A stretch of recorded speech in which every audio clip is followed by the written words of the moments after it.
দেখেন রাউটারটা কিভাবে অবহেলায় পড়ে আছে। আমাদের স্টুডিও রেনোভেশন হয়েছিল, যার কারণে মোটামুটি সবই গুছানো হয়েছে, তবে এই রাউটারটা এভাবে এটিএমের মতো নিচে পড়ে আছে। সো ভাবলাম এটাকে একটা ঘর দেয়া যাক এবং এটাকে কিভাবে সুন্দরভাবে গুছিয়ে রাখা যায় এর জন্য আমরা সেট আপ করে নিব এই রাউটার স্ট্যান্ডটি, এবং স্ট্যান্ডটি সেট আপ করার পরে দেখবো এটা আসলে গুছানোর পরে কেমন লাগে দেখতে। বাই দ্য ওয়ে, আমরা দেয়ালে কোনো ছিদ্র করতে চাচ্ছি না, এর জন্য আমরা এই অ্যাডহেসিভ হুকগুলো নিয়ে নিয়েছি। এগুলোর মাধ্যমে রাউটার স্ট্যান্ডটি আমরা সেট আপ করে নেব। তো রাউটার স্ট্যান্ডটি সেট আপ করার জন্য আমরা প্রথমে সাইডের একটা পাশ নিয়ে নিলাম এবং এরপরে এটার যে নিচের বেসটা আছে এটাকে আমরা এখানে অ্যাটাচ করে দিব। দেখেন পয়েন্ট করা আছে, এই পয়েন্ট অনুযায়ী জাস্ট এটাকে এভাবে প্রেসার দিলে এটা অ্যাটাচ হয়ে যাবে এবং এর পরবর্তীতে এর উপরে যে অংশটা রয়েছে এটাও জাস্ট হচ্ছে পয়েন্ট টু পয়েন্ট আমরা ধরে তারপর একটু প্রেসার ক্রিয়েট করবো, এটাও লেগে গেল। এট লাস্ট আমাদের এই যে উপরের এটা আছে এটাকে আমরা এখানে একটু ভালো করে প্রেসার দিয়ে লাগিয়ে নিব।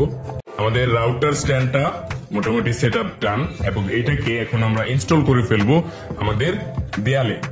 এবার আমরা অ্যাডহেসিভ হুক গুলো লাগিয়ে নিব। এটার পেছনে জাস্ট এই পলিটা তুলে আমরা এটাকে এখানে যেহেতু একটা স্পট আছে তো এখানে এটাকে অ্যাটাচ করে দিচ্ছি। যেহেতু এই দুইটা লাগানো শেষ, এবার আমরা রাউটার স্ট্যান্ডটা নিব এবং রাউটার স্ট্যান্ডটা জাস্ট বসিয়ে দেব খুব ইজিলি। এই যে দেখেন এই পাশেরটা যে বসিয়ে দিলাম এবং এই পাশেরটাও বসিয়ে দিয়েছে।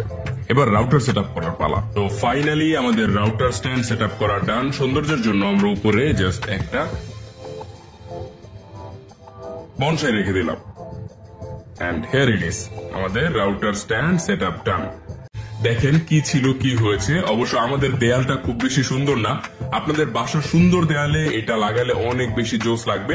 আমরা এখানে অ্যাডহেসিভ হুকের আয়োজন করেছি, আপনারা চাইলে এখানে অ্যাডহেসিভ হুকের জায়গায় এটা রাউটার স্ট্যান্ডের সাথেই হুক দেয়া থাকে এবং হচ্ছে রয়্যাল প্লাগ দেয়া থাকে, একদম ড্রিল করে লাগিয়ে নেবেন, তাহলে এটা আরো বেশি স্ট্রং হবে এবং এখানে আপনি অনু তারপর হচ্ছে মিনি ইউপিএস সবকিছু দিয়ে একটা সুন্দর সেট আপ করে ফেলতে পারবেন।